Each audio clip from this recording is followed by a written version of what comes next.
Milton সমাদ্দারের আশ্রমের দায়িত্ব দেয়া হলো আলহাজ শামসুল হক ফাউন্ডেশনকে। মিরপুর ও সাভারের চাইল্ড অ্যান্ড ওল্ড এজ কেয়ারের আশ্রমে থাকা বৃদ্ধ, অনাথ শিশু ও মানসিক ভারসাম্যহীন ১৫৭ জনের থাকা, খাওয়া ও চিকিৎসা সেবার দায়িত্ব নিয়ে প্রতিষ্ঠানটির সভাপতি জানান, আশ্রিতরা যেন কোনো অবহেলার শিকার না হন সেটি তিনি নিশ্চিত করবেন। সাজিদ সরকারের প্রতিবেদন।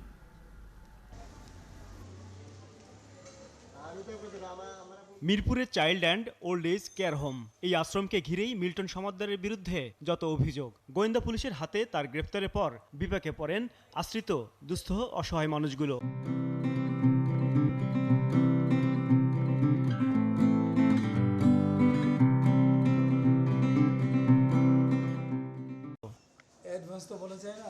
পরে চট্টগ্রামের স্বেচ্ছাসেবী সংগঠন আলহাজ শামসুদ্দিন ফাউন্ডেশনকে আশ্রমটির দায়িত্ব দেয় গোয়েন্দা পুলিশ।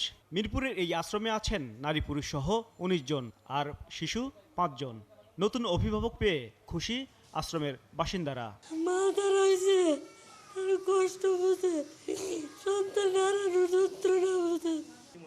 আল্লাহ সবার মঙ্গল করুক। আমাদের কোনো কিছু চার কিছু নাই, আমাদের যা খান তাই খাবো। গেল কয়েকদিনের দুশ্চিন্তা থেকেও স্বস্তি ফিরেছে আশ্রমটির কর্মীদের মধ্যেও।